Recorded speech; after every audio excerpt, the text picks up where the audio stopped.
बोले शंकर भगवान की जय।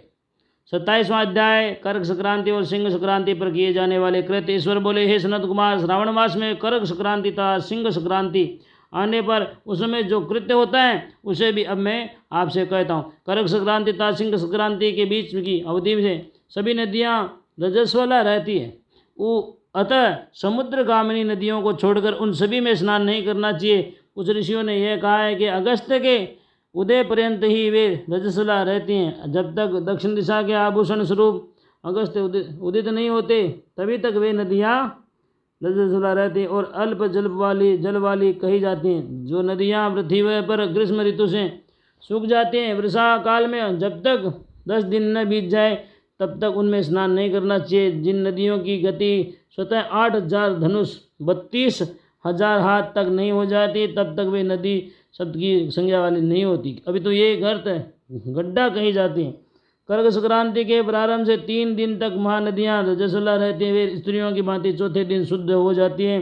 हे मुनि, अब मैं महानदियों की बताऊँगा, आप सावधान होकर सुनिए। गोदावरी, भीमरती, तुंगभद्रा, वेणिका, तापी, पयोस्नी, ये 6 नदियाँ विंध्य के दक्षिण में कही गए हैं। भागीरथी, नर्मदा, यमुना, सरस्वती, विशोका, वितस्ता, ये 6 नदियाँ विंध्य के उत्तर में भी हैं।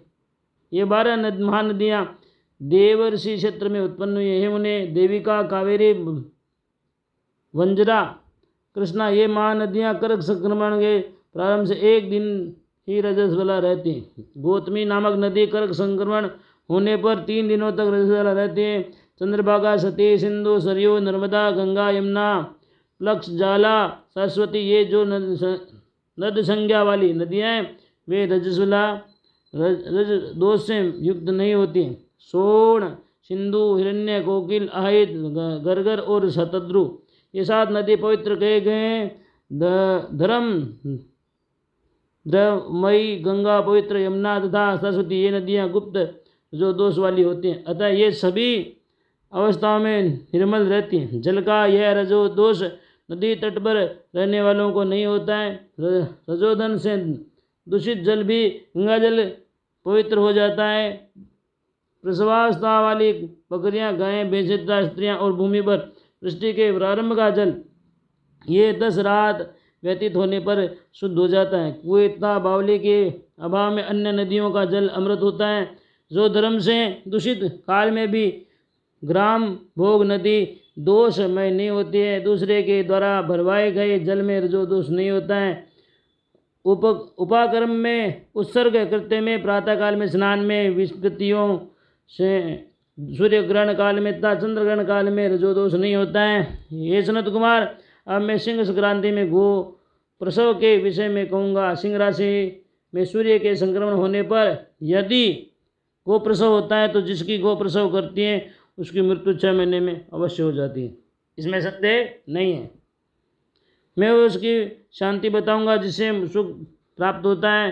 प्रसव करने वाले उसे गाय को उसी क्षण ब्राह्मण को दे देना चाहिए। तत्पश्चात घृत मिश्रित काली सरसों होम करना चाहिए। इसके बाद व्यातियों से घृत से सिक्त तिलों की 1008 आहुतियाँ डालनी चाहिए। उपवास रखकर विप्र की प्रयत्नों की दक्षिणा देनी चाहिए।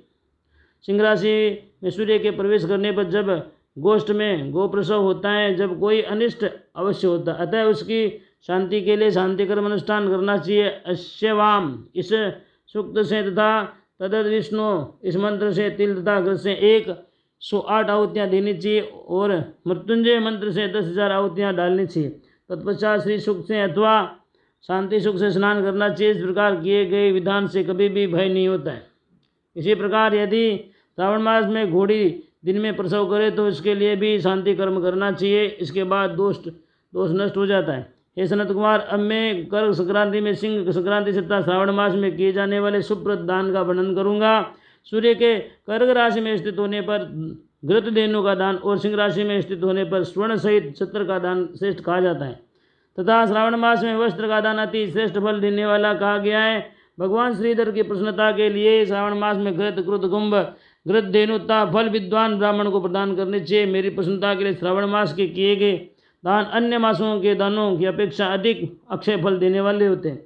12 महीने में उसके समान अन्य मास मुझको प्रिय नहीं है। जब श्रावण मास आने को होता है तब मैं उसकी प्रतीक्षा करता हूँ। जो मनुष्य इस मास में व्रत करता है वह मुझसे परम प्रिय होता है, क्योंकि चंद्रमा ब्राह्मणों के राजा हैं, सूर्य सभी के प्रत्यक्ष देवता हैं, वे दोनों मेरे नेत्र हैं। कर्क तथा सिंह की दोनों संक्रांतियाँ जिस शाम मास में पड़े उसमें बढ़कर किसका माहात्म्य होगा। जो मनुष्य इस श्रावण मास में पूरे महीने प्रातःकाल स्नान करता है वह 12 महीने के प्रातः स्नान का फल प्राप्त करता है। यदि मनुष्य श्रावण मास में प्रातः स्नान नहीं करता है तो 12 मास में उसका किया हुआ स्नान निष्फल हो जाता है। हे महादेव, हे दया सिंधु, हे श्रावण मास, मैं श्रावण मास में उषा काल में प्रातः स्नान करूंगा। हे प्रभु, मुझको रहित कीजिए।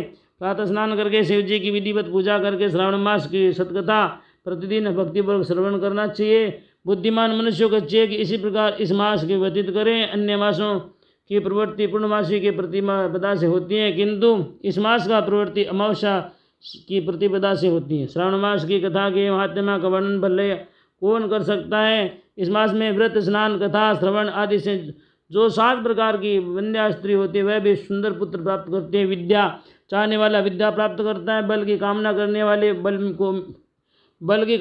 वाले को बल मिलता है। रोगी आरोग्य प्राप्त कर लेता है। बंधन से पड़ा हुआ व्यक्ति बंधन से छूट जाता है। धन का अभिलाषी धन की प्राप्ति कर लेता है। धर्म के प्रति मनुष्य का अनुराग हो जाता है और भार्या की कामना करने वाला उत्तम भार्या को प्राप्त करता है। हे मानव, अधिक कहने से क्या प्रयोजन। मनुष्य जो जो चाहता है उसे प्राप्त कर लेता है, उसमें संदेह नहीं है, और मृत्यु के अनंतर मेरे लोक को प्राप्त होकर मेरे सानिध्य के आनंद प्राप्त करता है। कथा श्रवण के अनंतर वस्त्र, आभूषण आदि से कथावाचक का विधिवत पूजा करनी चाहिए। जिसने वाचक को संतुष्ट कर दिया उसने मानो मुझ शिव को संतुष्ट कर दिया। श्रावण मास का माहात्म्य में सुनकर जो वाचक की पूजा नहीं करता, यमराज उसके कानों को छेदते हैं और वह दूसरे जन्म में बहरा पेता होता है। अतः सामर्थ्य के अनुसार वाचक की पूजा करनी चाहिए। जो मनुष्य उत्तम भक्ति के साथ इस श्रावण मास महात्म्य का पाठ करता है अथवा श्रवण करता है अथवा दूसरों को सुनाता है उसको अनंत पुण्य होता है। इस प्रकार श्री स्कंद पुराण के अंतर्गत ईश्वर सनत कुमार संवाद में श्रावण मास महात्म्य में नदी रजोदोष, सिंह गोप्रसव, सिंह कर्कट, श्रावण स्तुति वाचक पूजा कथन नामक 27वां अध्याय पूरा हुआ। बोलिए शंकर भगवान की जय।